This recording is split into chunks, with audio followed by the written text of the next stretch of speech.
শনিবার অমর 21শে ফেব্রুয়ারি আন্তর্জাতিক মাতৃভাষা দিবস। 1999 সালের 17ই নভেম্বর ইউনেস্কো 21 ফেব্রুয়ারিকে আন্তর্জাতিক মাতৃভাষা দিবস হিসেবে ঘোষণা করে।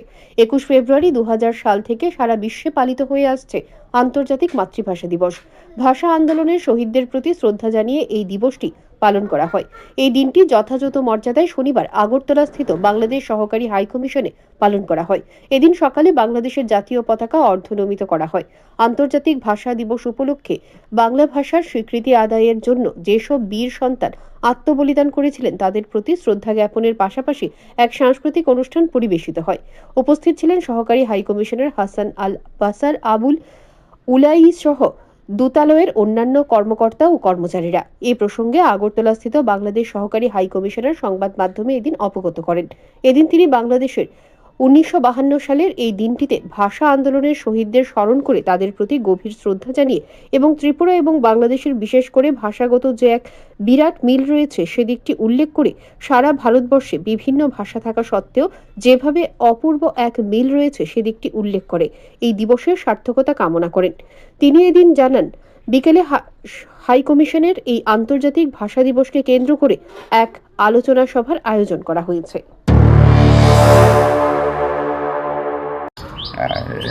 শহীদ দিবস এবং আন্তর্জাতিক মাতৃভাষা দিবস।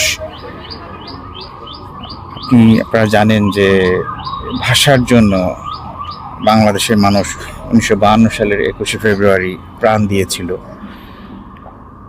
এবং এরপর থেকে এই শহীদ দিবস এবং 21শে ফেব্রুয়ারি সবসময় বাংলাদেশ সহ পৃথিবীর বিভিন্ন প্রান্তে যেখানে বাঙালি আছে সেখানে পালিত হয়ে আসছিল। তারই ধারাবাহিকতায় এই দিবসটিকে ইউনেস্কো কর্তৃক আন্তর্জাতিক মাতৃভাষা দিবস হিসেবে ঘোষণা করা হয় এবং এটা সারা পৃথিবীব্যাপী আজ পালিত হচ্ছে। আজকে আমাদের প্রোগ্রাম আমরা সকালে জাতীয় সঙ্গীতের সাথে জাতীয় পতাকা অর্ধনমিতকরণ করা হয়েছে। এরপর আমাদের মিশনের সকলকে সাথে নিয়ে আমরা অস্থায়ীভাবে নির্মিত শহীদ মিনারে আমরা পুষ্পস্তবক অর্পণ করেছি।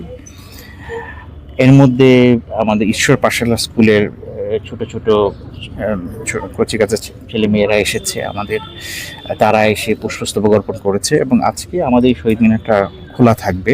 অন্যান্য স্কুল বা যে কোনো শিক্ষার্থী বা যে কেউ যদি চায় শহীদ মিনারে এসে ভাষা শহীদদের প্রতি শ্রদ্ধা জ্ঞাপন করবে, তারা সেটা করতে পারবে। এটা আমাদের প্রথম পর্বের অনুষ্ঠান এবং দ্বিতীয় পর্বের অনুষ্ঠান আমাদের শুরু হবে বিকাল 3টায়। তখন আমাদের আলোচনা অনুষ্ঠান হবে। আমরা ত্রিপুরার গণ্যমান্য বিভিন্ন ব্যক্তিবর্গ, সরকারি ব্যক্তিবর্গ, আমরা সাংবাদিক ভাই যারা আছে, প্রিন্ট মিডিয়ার সাংবাদিক ভাই সহ বিভিন্ন একাডেমিশিয়ান অন্যদেরকে আমরা দাওয়াত করেছি, যাতে এই দিবসের তাৎপর্য এবং এর গুরুত্ব এর উপর ভিত্তি করে আমাদের একটা আলোচনা অনুষ্ঠান হবে, সেখানে যারা অংশ নেন। আপনারা জানেন যে ত্রিপুরা এবং বাংলাদেশের যে সম্পর্ক, এটা একটা আত্মিক সম্পর্ক এবং এই সম্পর্কের ক্ষেত্রে ভাষা কিন্তু একটা অন্যতম একটা বড় নিয়ামক। ত্রিপুরাতে বাংলা ভাষাভাষী, আবার বাংলাদেশেও আমরা যারা আছি আমাদের বাংলা ভাষা। সো এই যে ভাষার মাধ্যমে যে সম্পর্ক, আবার ভারতের ক্ষেত্রে ধরলে ভারতের ভাষাগত যে বৈচিত্র্য, সেটা অন্যরকম একটা সৌন্দর্য। সো এই জায়গাটাতে আমাদের আজকের দিনে যে আন্তর্জাতিক মাতৃভাষা দিবস এবং শহীদ দিবসের মূল বিষয় আমি মনে করি যে এই বৈচিত্র্যতা এবং এর সৌন্দর্য এবং এটা কিভাবে সমস্ত মানুষকে ঐক্যবদ্ধকরণে একটা শক্ত ভূমিকা রাখে। তো শহীদ ভাষা দিবস এবং আন্তর্জাতিক মাতৃভাষা দিবসে আজকের এই দিনে আমি ত্রিপুরাবাসী সবাইকে শুভেচ্ছা জানাই। আমি স্মরণ করি ত্রিপুরাবাসীর সাথে বাংলাদেশের যে আন্তরিক সম্পর্কের কথা।